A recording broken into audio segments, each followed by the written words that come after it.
수협에 나오신 여러분들을 환영하고 축복합니다. 우리 앞뒤 좌우에 계신 분과 한번 인사 나누시겠습니다. 잘 나오셨습니다. 네, 공동체 성경 읽기 잘 지금 하고 계시죠? 한 번 더 인사하실까요? 성경 잘 읽고 계시죠? 이렇게 한번 인사하시겠습니다. 네. 오늘 25장, 26장, 27장 읽는데 25장을 제가 이렇게 만들면서 너무 또 길어서 제가 1.2배속으로 좀 만들어서 조금 빠르게 그렇게 읽게 되었습니다. 성막에서 만나는 예수님이라는 제목으로 잠시 우리 하나님 말씀 나누도록 하겠습니다. 우리는 계속해서 이 공동체 성경 읽기를 통해서 이제 출애굽기를 계속 묵상하고 있습니다. 특별히 오늘부터 시작되는 이 출애굽기의 부분은요, 다소 난해한 이제 성막에 대한 내용들을 쭉 우리가 이제 묵상하게 됩니다. 지금 시대와는 많이 다르기 때문에, 그리고 어떤 그림의 설명이 쭉 나온 것이 아니라 말씀으로 문자로만 되어 있어서 정확하게 어떤 내용인지를 우리가 상상하면서 그렇게 묵상하는 것이 쉽지는 않습니다. 그래서 이러한 본문을 묵상할 때는요, 어떤 여러 가지 시각적인 자료를 통해서 묵상하면 조금 더 쉽게 그러나 깊이 있게 묵상할 수 있다고 생각합니다. 오늘 본문을 여러분이 그래도 수요 예배 정도 나오시는 분들이라면 또 열심히 또 개인적인 자리에서 묵상을 하셨을 거라고 생각을 하고요. 다 건너뛰고 성막이 주는, 오늘 본문이 주는 의미를 이 현대적인 관점에서 세 가지 적용 포인트로 함께 나누기를 원합니다. 이 첫 번째, 오늘 본문이 주는 중요한 메시지는요, 자원하는 마음으로 주님 앞에 나가야 된다라는 사실을 우리에게 말씀합니다. 이 오늘 본문의 전체적인 내용은요, 하나님께서 이제 성막을 짓고 그 안에 들어갈 여러 가지 성막의 기구들을 말씀을 따라 만들라, 이렇게 명령하시는 장면이 바로 오늘 본문입니다. 그러면서 가장 먼저 예물을 가지고 오라고 하시죠. 본문 2절인데요. 2절의 내용을 우리가 한 목소리로 읽어보겠습니다. 2절 시작. 이스라엘 자손에게 명령하여 내게 예물을 가져오라고 기쁜 마음으로 내는 자가 내게 바치는 모든 것을 너희는 받을지니라, 이렇게 말씀하고 있습니다. 가장 먼저 하나님이 요구하시는 것은 성막을 지으면서 이제 예물을 드려라, 이렇게 명령을 하시는데요. 이 예물 드림의 핵심적인 내용이 무엇입니까? 바로 자원하여 드려야 한다는 거예요. 하나님은요, 기쁜 마음으로 내는 자의 모든 예물을 받으시겠다, 이렇게 말씀하고 있으시죠. 하나님은요, 교회를 세우시고 성도를 세우시면서 어떤 비즈니스를 하겠다라고 지금 교회를 세우고 계신 것이 아니라는 겁니다. 어떤 사이비 교주들처럼 교회를 크게 확장하고 브랜치를 계속 열어가면서 더 많은 돈을 벌겠다, 이런 마음으로 교회와 성도를 세우시는 것이 아니라는 것이죠. 여러분, 이 세상에 하나님보다 부자는 없습니다. 우주가 하나님의 것이고 해와 달도 하나님의 것인데요, 하나님께서 뭐가 부족하시다고 이 땅에서 우리를 상대로 사업을 하시겠습니까? 여러분, 그렇다면 왜 하나님께서 우리에게 자꾸만 예물을 드리라고 하십니까? 바로 그 예물을 통해서 우리의 마음과 정성과 믿음을 받기를 원하신다라는 거예요. 여러분, 우리가 아무리 열심히 최고의 것으로 예물을 드린다 할지라도요, 하나님이 우리에게 베풀어 주신 은혜와 비교하면 아무것도 아니라는 거예요. 여러분, 하나님이 우리를 구원해 주신 그 예수 그리스도의 은혜와 비교해 보면요, 내가 드리는 그 최고의 예물도 어때요? 하나님 입장에서 보면 먼지보다도 작은 거 아니겠습니까? 도무지 비교할 수가 없다라는 것이죠. 여러분, 그래도 하나님은 뭐라고 말씀합니까? 2절을 다시 보시면 뭐라고 말씀해요? 내게 예물을 가져오라, 이래요. 명령하시는 거예요. 명령하여 말씀하시죠. 여러분, 엄청난 부자이신 하나님께서 얼마나 단호하게 명령하십니까? 하나님 앞으로 나올 때 그냥 오지 말고 반드시 예물을 꼭 지참하여 오라는 거예요. 왜 그렇게 말씀하십니까? 예물 드림을 통해서 저와 여러분의 마음을 받기를 원하신다라는 거예요. 여러분, 예물을 드린다는 것은 무엇입니까? 그냥 단순히 내가 돈 몇 푼을 하나님 앞에 드리는 것이 아니에요. 그 예물을 드림 속에 뭐가 담겨 있습니까? 하나님을 사랑하는 우리의 마음과 정성이 들어있는 거 아니겠습니까? 여러분, 그래서 예수님도 마태복음 6장 21절에 이렇게 말씀해요. 6장 21절 함께 읽어볼까요? 시작. 내 보물이 있는 그곳에는 내 마음도 있느니라. 이렇게 말씀하죠. 여러분, 우리가 어떤 사람인지를 알려면요, 내가 지금 가장 많은 돈을 지출하는 곳을 분석해 보면 내가 어떤 사람인지를 알 수 있다고 생각해요. 먹는 것에 돈을 많이 사용하면 우리는 먹는 것을 좋아하는 사람이고요. 여행에 돈을 많이 사용하면 여행을 좋아하는 사람이고, 책을 사는데 돈을 많이 사용하면 책에 관심이 있고 책을 좋아하는 사람이죠. 그러니까 무슨 얘기입니까? 돈을 사용하는 데 있어서 우리의 마음과 우리의 뜻과 우리의 정성이 그 속에 담겨 있다라는 겁니다. 여러분, 그래서 하나님은요, 우리에게 예물을 드리라고 하면서 우리 돈을 갈취하거나 우리를 통해서 큰 돈을 버시겠다는 게 아니라 우리의 마음을 테스트하고 우리의 마음 받기를 간절히 원하신다라는 거예요. 여러분, 그래서 중요한 건 무엇입니까? 성경을 잘 보시면 얼마라는 액수를 우리에게 말씀하신 적이 없어요. 너 구원받으려면 이제부터 5억을 헌금해, 50만 불을 해, 100만 불을 해, 이렇게 액수를 정해진 적이 없다라는 것이죠. 구체적인 액수를 정해놓고 너 죽을 때까지, 천국 올 때까지 이만큼 드려야 돼, 이렇게 하시지 않았어요. 하나님께서 말씀하시는 건 그냥 10의 1조 정도는 드려라, 이 정도만 말씀하지 않습니까? 여러분, 중요한 것은 무엇입니까? 액수가 아니라는 거죠. 그 헌금과 그 예물과 헌물 속에, 헌신 속에 우리의 마음을 담아서 드리는 것이 너무나 중요할 줄로 여러분 믿습니다. 예전에 제가 이 중고등부를 하던 이 전도사 시절에요, 예배가 오전 9시였는데 제가 주일에 한 7시, 7시 반부터 이제 사무실에 나와서 설교 준비도 하고 예배 준비도 이렇게 했는데요, 어느 날 갑자기 어떤 권사님 한 분이 들어오시더니 제 책상 위에 배 2개를 딱 놓고 가시는 거예요. 이분이 이제 혼자 사시는 분인데 폐지를 이렇게 모아서 하루하루 열심히 사시는 그런 권사님이셨어요. 하루 종일 폐지를 모아봐야 10,000원, 20,000원, 한국 돈으로 10,000원, 20,000원 정도를 버시는 분이었는데, 그런 분이 그 당시, 지금도 그럴 수 있겠지만 가장 비싼 과일이죠. 그 중에 하나인 배를 2개씩이나 사가지고 저에게 주고 가시는 거예요. 그냥 지나가다가 교회 불이 켜져 있어서 누가 계신가 보다 하고 그렇게 배 2개를 사가지고 왔다라는 거죠. 저는 그분이 주신 그 배 2개 안에 엄청난 의미가 담겨 있다라는 생각이 드는 겁니다. 본인이 하루에 버시는 돈과 비교해서 어때요? 거의 하루 일당 전체를 들여서 저에게 배를 사서 주시고 놓고 가신 거예요. 여러분, 그 배를 한동안 먹지 못하고 오랜 시간 간직해 두면서 그 권사님을 생각하고 기도했던 기억이 있는 겁니다. 여러분, 이처럼 하나님은요, 우리에게 액수, 어떤 큰 돈을 요구하시는 것이 아니죠. 마음이에요.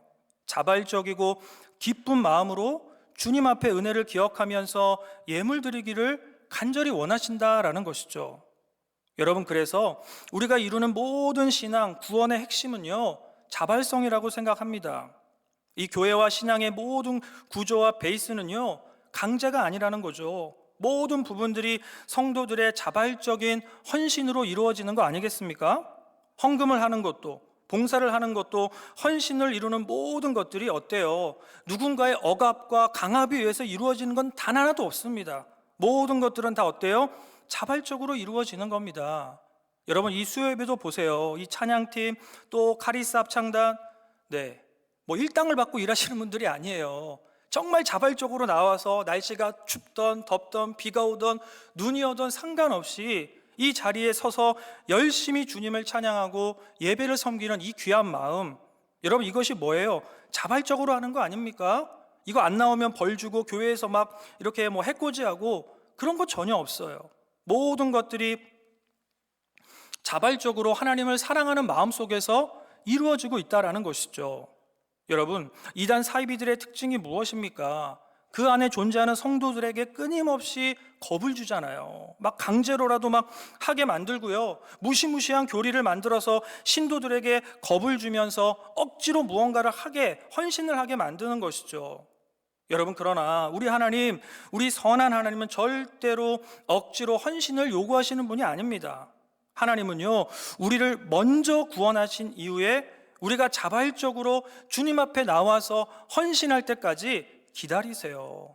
헌신한 사람들, 헌금 많이 한 사람들을 모아서 구원하시는 것이 아니라 구원받은 사람들이 그 은혜에 감격해서 주님 앞에 나와서 기쁨으로 헌신하기를 원하시는 것이죠. 여러분, 그래서 이 탕자의 비유를 보세요. 누가복음 15장 탕자의 비유를 보시면 아버지가 어떻게 합니까? 집을 나간 아들을 잡아오겠다고, 내가 진짜 머리끄댕이를 잡아서라도 이 자식 끌고 오겠다라는 마음으로 돌아다니지 않아요. 집 문 앞에 서서 자발적으로 그 아들이 돌아올 때까지, 아버지를 생각하고 가정을 생각하고 정말 사랑하는 마음으로 돌아올 때까지 그 문 앞에 서서 기다리시는 거 아니겠습니까? 여러 가지 어려움 속에서 아버지가 생각날 때까지 그 문 앞에서 기다리셨다가 자발적으로 아버지를 생각해서 돌아오면 그 아들을 기쁨으로 맞아주시는 분이 바로 우리 하나님이시라는 거예요. 여러분, 이것이 하나님의 방법인 줄로 여러분 믿습니다. 오늘 본문에서도 모든 예물과 헌신의 기본 자세를 알려주시는데요, 어떻게 하라는 겁니까? 자발적으로 기쁜 마음으로 주님 앞에 나오라고 말씀하십니다. 이러한 자발적인 태도로 교회와 주님을 섬기시기를 간절히 축복합니다. 두 번째 메시지는요, 첫 번째가 자발적이었다라는 것이면 두 번째는 절대적인 순종을 이루라고 말씀하는 거예요. 오늘 본문에서 보시면 어떤 것을 만들라고 하시죠? 첫 번째는 증거궤, 두 번째는 진설병을 두는 상, 그리고 등잔대와 또 여러 기구를 만들라고 하시는데요, 그냥 제목만 알려주시면서 그래 네가 감동받은 대로, 네가 기도하면서 직통계시를 받은 대로 만들라 이렇게 하시지 않습니다. 하나님이 어떻게 하십니까? 아주 구체적으로 세밀하게 알려주시면서 이 말씀을 따라서 만들라고 하시는 거예요. 자, 8절과 9절의 내용인데요, 8절과 9절의 내용 함께 읽어볼까요? 시작. 내가 그들 중에 거할 성소를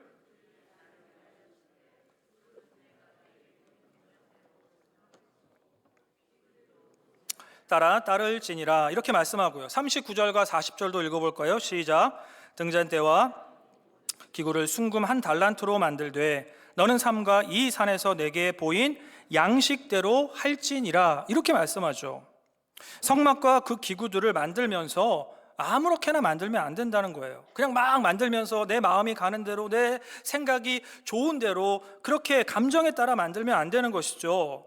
하나님이 내려주신 양식이 있어요. 설계도가 있는 거죠. 그 디자인을 따라서 정확하게 한 올 한 올 정성을 다해서 만들어야 한다는 겁니다.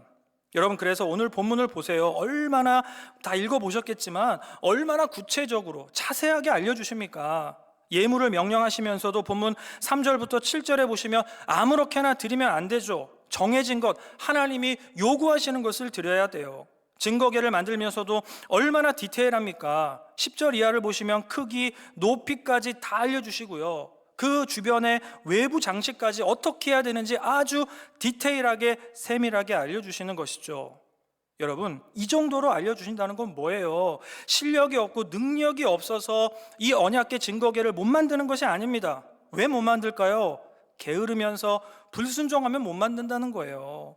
여러분, 중요한 것은요, 우리가 이 말씀 그대로 순종해야 하는 것이 너무나 중요한 줄로 여러분 믿습니다.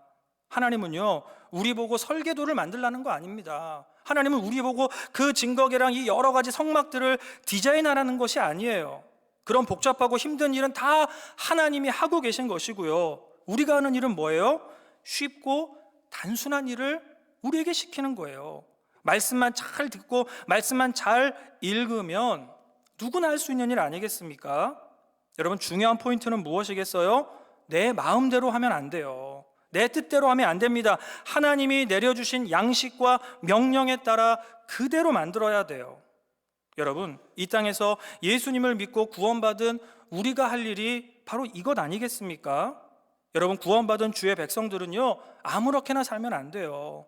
하나님이 내려주신 말씀이 있습니다. 하나님이 내려주신 그 말씀을 꼼꼼하게 읽고 그대로 반응하고 그대로 내 인생 속에 적용하며 살아가야 돼요. 여러분, 왜 말씀을 내려주셨겠어요? 그냥 어떤 다른 사이비 이단 종교들처럼 그냥 직통계시로 한번 만나주시고 그것으로 관계를 맺고 그냥 쭉 끌고 가시면 되는데, 하나님은 그렇게 하지 않으시죠. 우리 모든 믿음의 성도들에게 말씀을 주신 줄로 믿습니다, 여러분. 성경 66권을 우리에게 풍성하게 내려주신 거예요. 여러분, 그래서 우리가 할 일은 무엇입니까? 어떤 대단한 창조적인 일을 하라는 것이 아닙니다. 그 말씀이에요. 주어진 말씀을 열심히 읽고 그대로 하나하나 따라가는 것이 중요하다라는 것이죠. 여러분, 하나님이 내려주시는 그 말씀의 순종은 어려운 것이 아니에요. 어렵고 복잡한 일에 순종하라고 우리를 막 공경에 처하게 만드시는 분이 아닙니다. 쉽고 단순한 일을 명령하시고요, 그 쉽고 단순한 일을 열심히 믿음으로 하라고 우리를 구원해 주신 줄로 믿습니다. 제가 스포츠 보는 것을 좋아하는데요, 요즘에 한국 방송 예능 프로를 쭉 보시면 이 스포츠 예능이 굉장히 많아요. 야구 예능, 축구 예능, 농구 예능, 이런 게 엄청 많습니다. 은퇴한 선수들이 어때요? 인기가 많으니까 이제 다시 예능으로 돌아와서 감독을 하고 또 이렇게 선수로 다시 뛰면서 많은 팬들에게 다시 큰 기쁨을 주는 것 같습니다. 그 중에 제가 특별하게 자주 보는 예능 프로가 하나 있는데요, 그 농구 예능이에요. 스포츠 예능 중에, 농구 예능 중에 이 열혈 농구단이라고 하는 그 프로그램이 있습니다. 이 농구를 잘하는 연예인들을 이제 모아서 은퇴한 이 서장훈이라고 하는 감독이죠. 지금은 예능을 더 많이 하는데, 제가 참 좋아하는 농구 선수였는데, 이 서장훈이라고 하는 사람이 감독을 하면서 여러 팀들과 경기를 하는 그런 내용이에요. 아마추어 여러 강팀들과 이 연예인 팀들이 모여가지고 계속 훈련하면서 계속해서 대결을 펼치는 것이죠. 이 아마추어 선수들을 모아놓고 하니까 이 서장훈 프로 선수가 얼마나 답답하겠어요. 그래서 이 서장훈이 이 아마추어 이 연예인 이 선수들을 모아놓고 항상 하는 말이 이거예요. 코트에 들어가서 마음대로 뛰지 말라고, 지금 내가 지시한 대로 그대로 하나씩 하나씩 따박따박 생각하면서 농구하라고, 그대로 뛰라고, 이렇게 계속해서 반복해서 선수들에게 말을 하는데요, 그 말씀이, 그 내용이 제 머릿속에 탁 박히는 겁니다. 아마추어 선수들이니까 어때요? 코트에 들어가면 뭘 할지를 몰라요. 그냥 막 드리블하다 슛하고 드리블하다 슛하고 게임이 엉망이 되는 것이죠. 그러니까 그것을 지켜보던 감독이 아무 생각하지 말라는 거예요. 그냥 내가 지금 프로 선수인 내가 지시한 대로, 내가 지시한 그 내용만 생각하고 그대로 하라고 아주 단호하게 지시하는 장면이 굉장히 인상적이었습니다. 여러분, 하나님도 우리에게 똑같이 말씀하신다고 생각해요. 이 세상을 살면서 마음대로, 생각나는 대로 즉흥적으로 감정에 휘둘려 살지 말고, 인생의 전문가가 하나님 아니시겠습니까? 인생의 전문가이신 하나님이 말씀하신 그대로 하나씩 하나씩 따박따박 순종하면서 하나님이 지시한 대로 살라고 우리에게 말씀하시는 거 아니겠습니까? 지금 이스라엘 백성들은 성막의 기구들을 만들면서 그 훈련을 하는 거예요. 하나님 말씀에 순종하는 훈련, 증거궤를 만들고 언약궤를 만들고 등잔대를 만들면서 아무렇게나 만드는 것이 아니라 말씀 그대로, 내 생각과 달라도 그대로 따박따박 하나씩 만드는 그 순종의 훈련을 지금 경험하고 있는 겁니다. 여러분, 우리가 이렇게 하나씩 하나씩 순종하며 나갈 때 우리를 통해서 하나님의 큰 뜻이 이루어질 줄로 믿습니다. 마지막 메시지는요, 이 성막의 기구들은 결국 신약의 예수님을 보여주고 나타내기 위한 중요한 장치라는 것이죠. 오늘 본문에 나오는 기구들을 그냥 아무런 생각 없이 쭉 그냥 바라보는 것이 아니라 그 속에서 어때요? 성령의 조명을 받으셔서 예수님의 구속의 은혜를 발견하면서 묵상해야 합니다. 여러분, 성막의 기구들을 만드는 과정을 묵상하면서 그 속에서 예수님을 발견하셔야 돼요. 여러분, 결국 모든 구약 성경의 중요한 주제와 핵심은 무엇입니까? 예수님이에요. 예수님을 찾고 발견해서 깊이 묵상하기 위해서 우리는 날마다 공동체가 함께 성경 읽기를 하고 있는 것이죠. 오늘 본문에도 내용을 보시면 10절에 뭐예요? 10절에 나오는 언약궤죠. 언약궤는 조각목으로 만들면서 그 속까지 순금으로 만든 상자예요. 언약궤는 성막에서 가장 중요한 장소인 어디에 있어요? 지성소에 있고요, 그곳에서 하나님과의 거룩한 만남을 나타내는 것이죠. 여러분, 이처럼 예수님은 언약궤 역할을 하시는 거예요. 하나님과 죄인된 우리를 만나게 해주시는 중요한 역사를 이루기 위해서 십자가에 달려 죽으시며 예수님이 이 땅에 오셨다라는 것이죠. 그리고 23절 이하에 뭐가 나옵니까? 바로 진설병상이 나와요. 이 진설병상은 뭐예요? 하나님 앞에 놓인 떡이죠. 무엇을 의미하겠습니까? 생명의 떡으로 이 땅에 오신 예수 그리스도를 나타내죠. 예수님은 요한복음 6장에서 자신을 생명의 떡이라고 말씀하세요. 여러분, 이처럼 성막 속에서 이스라엘 백성들은 이미 생명의 떡으로 임재하신 예수 그리스도를 경험하며 함께 동고동락하고 있었다라는 것이죠. 그리고 31절 이하의 내용을 뭐가 나옵니까? 등잔대가 나오는데요. 이 등잔대는 무엇입니까? 성소를 밝히는 빛의 원천이에요. 무엇을 상징하겠어요? 예수님은 세상의 빛으로 이 땅에 오심을 우리에게 보여주고 있는 겁니다. 그리고 마지막 결론적으로 이 성막 전체가, 이 성막 자체가 바로 예수님을 나타내고 있어요. 여러분, 성막을 통해서 이스라엘 백성들이 하나님과 동행하고 임재를 경험했다면 우리는 예수님을 통해서 이 땅에서부터 하나님과 깊은 교제를 나누게 되는 것이죠. 여러분, 예수님이 우리 가운데 성막을 지금 치고 계시면서 끊임없이 우리의 인생 속에서 우리와 함께 동고동락하시는 거예요. 여러분, 그래서 요한복음 1장 14절인데요. 요한복음 1장 14절을 함께 읽어보겠습니다. 함께 읽어볼까요? 시작. 말씀이 육신이 되어 우리 가운데 거하심에 우리가 그의 영광을 보니 아버지의 독생자의 영광이요 은혜와 진리가 충만하더라. 이렇게 말씀하죠. 여기에서 거하심에라는 단어가 헬라어로 에스케노센이에요. 에스케노센, 이게 문자적으로 무엇입니까? 장막을 치다, 성막을 치고 머물다라는 그 이미지를 가지고 요한복음 1장에서 요한 사도가 기록했다는 거예요. 무슨 얘기입니까? 예수님의 사역과 성막의 사역이 연결되었음을 요한복음 1장 14절이 우리에게 보여주는 거예요. 여러분, 이처럼 성막의 모든 내용을 통해서 이스라엘 백성들은 이미 예수님을 경험하고 있는 줄로 여러분 믿습니다. 날마다 유목민의 생활을 한동안 내내 성막의 여러 가지 기구와 또 예배의 형식을 통해서 하나님의 깊은 임재 속에 살아가는 것이고요. 날마다 그 하나님의 임재 속에서 그들은 변화를 경험하는 거예요. 여러분, 이처럼 우리도 이스라엘 백성들처럼 성막으로 거하시는 예수님을 만나야 될 줄로 믿습니다. 여러분, 왜 우리가 이렇게 열심히 이 수요일 밤에도 나와서 예배하고 찬송하고 기도합니까? 복을 받고 내 뜻을 이루고 형통하고 성공하기 위해서 우리 지금 예배하는 거 아니에요.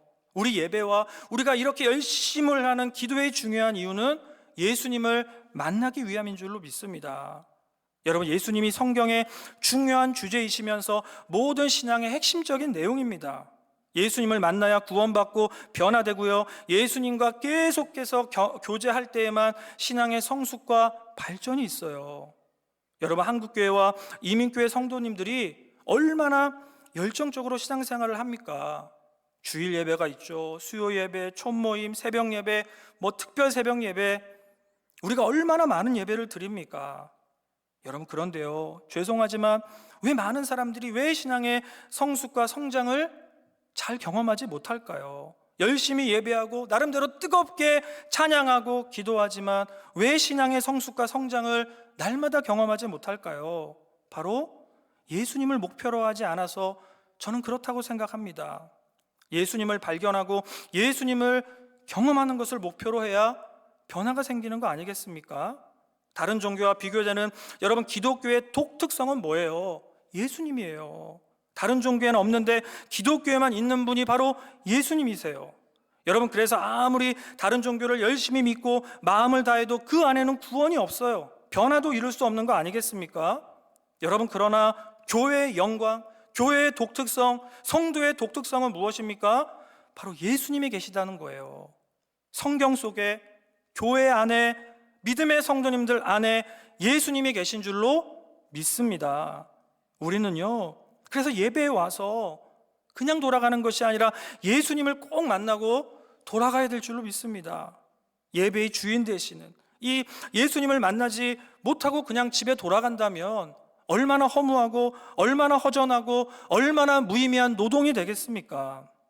예전에 어떤 유튜브를 보는데요, 한국을 방문한 어떤 백인 젊은 여성이 길에서 막 우는 거예요. 그래서 기자가 찾아가서 왜 우냐고 이렇게 물으니까 아이돌 중에 여러분 아시나요? BTS를 아시나요?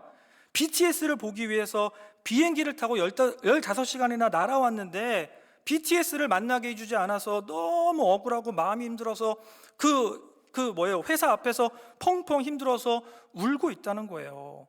여러분 대단하지 않습니까? 한낱 연예인에 불과한, 이렇게 말하면 큰일 나나요? BTS. 네, 토론토에도 온다고 들었는데, 아무튼 BTS를 보겠다고 젊은 외국 아이들이 돈을 모아서 비행기를 타고 한국으로 날아와요. 여러분 어른들의 입장에서 보면 어때요? 정말 허황된 꿈 아닙니까? 여러분 그런데도 그 젊은 아이들은 그 꿈을 이루겠다고 시간과 돈과 모든 것들을 투자해서 한국으로 BTS를 보겠다고 달려오는 거예요. 그 젊은 아이들의 마음속에 있는 그 간절함이 보이지 않습니까? 여러분, 우리에게 이러한 신앙의 간절함이 있는지를 돌아봐야 될 줄로 믿습니다. 예배를 향해 달려나오는 우리들의 마음속에 정말 예수님을 만나야 한다라고 하는 그 절박함이 있는지를 여러분 돌아보셔야 돼요. 우리 옆에 있는 분들 보시면서 인사하실까요? 매 순간 꼭 예수님 만납시다, 이렇게 인사하시겠습니다. 네, 꼭 예수님 만나고 돌아가시는 여러분들 되시기를 간절히 축복합니다. 말씀의 결론을 맺으면 찬양팀 올라와 주시면 감사하겠고요. 3가지를 말씀드렸어요. 자발적으로 기쁜 마음으로 신앙생활 하시면서 헌신하시기를 간절히 축복합니다. 또 말씀에 절대적 순종을 이루기를 원합니다. 아무렇게나 감정을 따라 살아가는 것이 아니라 말씀을 따라 살아갈 수 있기를 간절히 축복하고요. 마지막으로 말씀과 기도를 통해서 날마다 예수님 만나시기를 간절히 축복합니다. 이러한 깊은 신앙으로 말씀과 기도를 통해 주님 앞에 간절하게 나가는 성도님들 되시기를 간절히 축복합니다.